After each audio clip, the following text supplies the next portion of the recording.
السلام عليكم ورحمة الله وبركاته. أهلا بكم في حكاية. النهاردة حكايتنا عن البطلة، الست الجميلة، الست الأصيلة، الست اللي بمليون راجل، حلمية داود. يلا بقى قبل ما نبدأ الفيديو حطي لايك للفيديو واشتراك في القناة لو لسه مش مشتركة. بجد بجد شكرا جدا على الناس اللي دخلت لي وقالوا رأيهم جدا في التعليقات. انا من عشاق الناس اللي تتابع معايا وبتقول الصراحة يعني سواء عن حلمية او عن زاهية. فانا في الاول كنت قايله لكم ان انا شاكه او حاسه ان حلمية مظلومه. انا متابعه الموضوع بتاعهم بقالهم زي 3 سنين، فانا كنت قايله ان انا حاسه ان حلمية مظلومه، وفعلا طلع صح ان حلمية مظلومه. حلمية طبعا زي ما انتوا عارفين ست يعني على قدها، يعني ايه، يعني مش متعلمة تمام، لا هي ولا طارق ابنها. فدي على نيتها. بصوا باين على براءتها وبراءة شكلها ووشها، كل حاجة باينة فيها انها يعني ست عسل، مش بتاعت حوارات، مش خبيثة، مش بتلف ودور. انا جالي تعليقات كتيرة جدا، جات لي تعليقات كتيرة عن ان حلمية هي اللي خبيثة وهي اللي سوسة وهي. جات لي تعليقات كتيرة، مش كتيرة يعني كم واحدة كده، ان زاهية هي اللي خبيثة، هي اللي لئيمة، هي اللي سوسة. بس الأكترية الأولوية للناس اللي جاية مع حلمية. أنا عن نفسي جيت مع حلمية. الصراحة اللي شفته ست بريئة، ست بريئة وست عسل، ومعاها ابنها ومعاها جوزها ومعاها بنتها، ناس عسل قوي. تحس ان اللي في القلب على اللسان، على طبيعتها جدا. يعني بص، هي بيفتحوا الكاميرا كده وهي بتتكلم على طبيعتها، لا بتزوق ولا حاجة ولا اي حاجة. ربنا يخليها ويخليها لولادها ويخليها ابنها طارق. ناس بجد في قمة الأدب والإخلاق. ليه انا اروح اشردها واقول وافضحها واقول دي واخده؟ اي نعم، واحده كانت بعتلها فلوس انها تطلع زكا فطار صائم لرمضان وكده، فمعرفش حصل كان ايه وما طلعتش وكده، واختها طلعت وفضحتها. هي زاهية، انا عايزه اعرف زاهية بتعمل كل ده كله عشان تغطي على اختها. وواحده جايه تقول لي لا ده حلميه بتعمل كل ده عشان تغطي على المشاهدات. يا جماعه دي ما شاء الله مشاهداتها حلوه ودي مشاهداتها حلوه، دي بتقبض ودي بتقبض. انا مش شايفه الصراحه. فانا رايي ان انا بجد انا مع زاهيه، مع حلميه، سوري، انا مع حلميه. والله حلميه خلاص طلعت من اللي هي فيه، بس مهما الواحد يطلع من اللي جواه، من اللي هو فيه، تحس برضو جواه فيه ايه، خلاص النفس قفلت.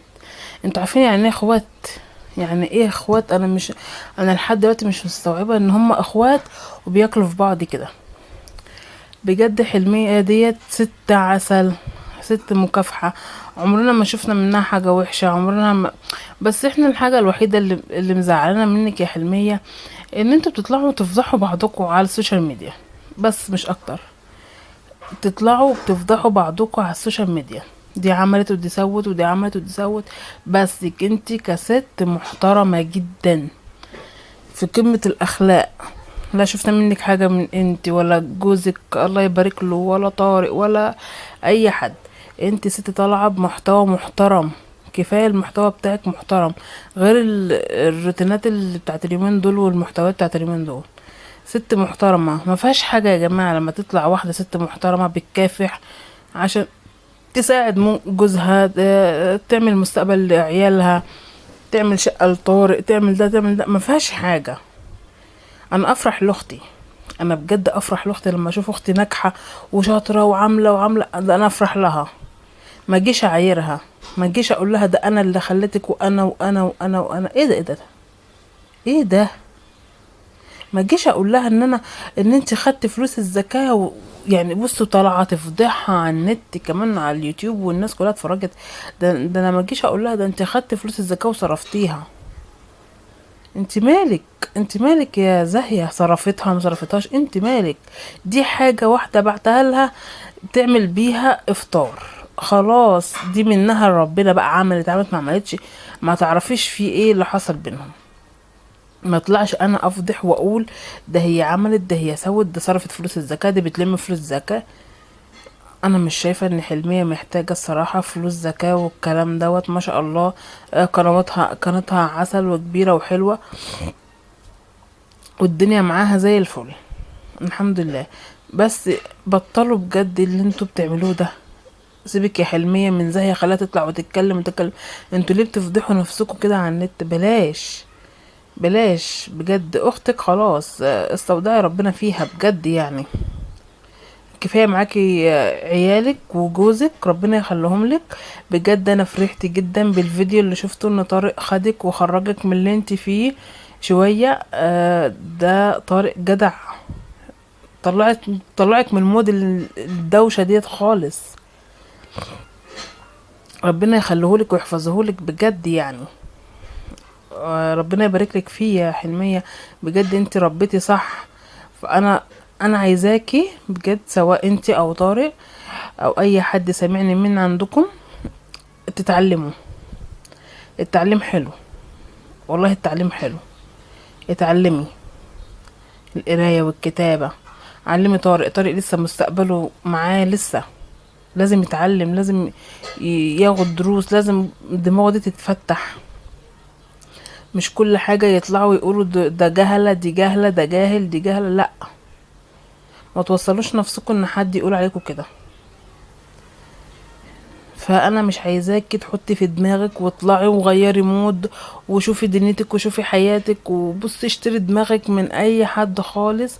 وبجد لما طارق خرجك كده، انا بتمنى ان طارق ياخدك كل يومين كده، ياخدك في حتة تفكي عن نفسك، وما تسمعيش، انا من رأيي ما تسمعيش لاي حد يقولك زاهية قالت، زاهية سو. انت نفسك ما تبصيش على فيديوهاتها، والله انت نفسك ما تبصي على فيديوهاتها، عشان ما توجعيش قلبك وتوجعي دماغك وتوجعي راسك. وليه؟ ما انا اشوف محتواي واشوف شغلي واشوف شغل بيتي. بصي القناة دي مش سهلة انك انت تشتغل على القناة وتمنتجي وتعملي، ده مش سهل غير شغل بيتك. ففكك من اللي بيحصل ده وكبري دماغك. انت ست بمليون راجل، انت ست الستات، انت ست البيت الريفي كله. بجد انت ست مكافحة، انا فخورة بيكي، والله العظيم انا فخورة بيكي. وبقولك يعني انا بتأسف لك عن اي حد، يعني بتأسف لك عن اي حد على راسي والله من فوق. فانا مش عايزة المشاكل دي تاني، مش عايزاكم انكم كنتوا تفضحوا بعضكم كده على النت يا جماعة. غلط غلط. وكل ما هايص كله هايص في النت عليكم. ليه انا الزعلة الكبيرة اللي اتصدمت فيها والدتك، بجد والدتك دي اكبر صدمة صدمتها. بس انا مش اول مرة، لان انا سمعتها قبل كده. الكلام ده من سنتين، كانت طالعة بس مباشر برضو مع زاهية، وكانت عمالة تتكلم عليكي. بس معلش، استودعي ربنا، مش هقولك غير كده. سيبي كل حاجة على ربنا، ربنا هيفكها من عنده، هيحلها من عنده.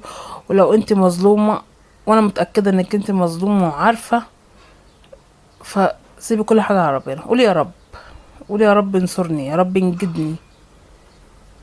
بس شوفي قناتك وشوفي شغل بيتك وشوفي مصلحتك وشوفي مصلحة عيالك، واشتري دماغك من اي حد يتكلم، وفكك من اي قنوات، وفكك من كل ده. عيشي حياتك، غيري جو. بجد انت ستي زي العسل، والله انت زي العسل. انا لو اطول اجيلك وابص فوق راسك كنت جيتلك. على اللي بيحصل ده، الناس بتتمنى اخت. انتوا بتاكلوا في بعضكم. الاخ بياكل في اخته، والاخت بتاكل في اختها، والام طالعه مع زاهيه. انا مش عارفه ليه الام طالعه مع زاهيه. ليه يعني؟ ليه؟ ما دي بنتك ودي بنتك، دي لحمك ودي لحمك. هي دي بنتك ودي بنت جوزك. والله ده انا بشوف ناس عيال جوازهم بيربوا عيال جوازهم، والله احسن تربيه. احسن تربية، ويطلعوا العيال يقولهم يا ماما يا ماما وبيحبوهم والجو ده. مش بنتك اللي من لحمك ودمك. انا عن نفسي عندي بنتين، ما اقدرش افرق بينهم، ما اقدرش. يعني لو جبت لدي حاجة اجيب لدي، دي كانت نايمة وكلت حاجة لما دي تصحى اديها. الا انك انت تفرقي يا حاجة ام مصطفى. بجد انا اتصدمت صدمة عمري فيكي لما طلعتي مع زاهية. ومش اول مرة انت تطلعي مع زاهية، انت طلعتي كذا مرة مع زاهية وقلتي وعدتي والكلام ده. حلمية ملهاش حد غير امها واخواتها. انتوا تدللوا عليها، انتوا تبقوا معاها، افرحوا لها بالنجاح اللي هي فيه وتقدم محتوى محترم. ليه ازعل انا؟ ليه ازعل انا اللي اختي طالعه وتقول وتعيد ما تقدم محتوى محترم تبقى تبقى ناجحه في شغلها وعملها. شايفين البراءه هي وابنها؟ والله العظيم ناس عسل قوي، بجد ناس عسل قوي. ربنا يحفظكم بجد والله، مش قادره اقول غير كده. ربنا يحفظكم ويحفظك يا طارق لامك، ويحفظك يا حلميه لولادك يا رب، وجوزك. انت عايزه ايه من الدنيا طول ما جوزك معاكي حنين؟ وانا شايفاه انه راجل محترم جدا، وراجل زي العسل، دمه شربات زيك، والله دمه شربات زيك. راجل محترم، وجوزك راجل محترم، وابنك السكرة ده خلاص دليل على عيالك ودليل على جوزك، وهم دول عيلتك وهم دول اسرتك. لا تقولي اخ ولا اخت ولا ام. مش عارفه اقولك ايه، والله انا مش عارفه اقول ايه. فربنا يعينك، وشوفي شغلك وشوفي قناتك. وبجد انا يعني بشكر كل المتابعين ان واقفين في ظهري. حلمية داوود نمبر 1، بجد حلمية داوود نمبر 1. انا عايزاكم كلكم تحطوا لايك للفيديو دوت عشان يكبر ويعلى ويوصل للحلمية العسل، ان احنا كلنا في ظهرك يا حلمية. انت ست مليون راجل، انت ست الستات.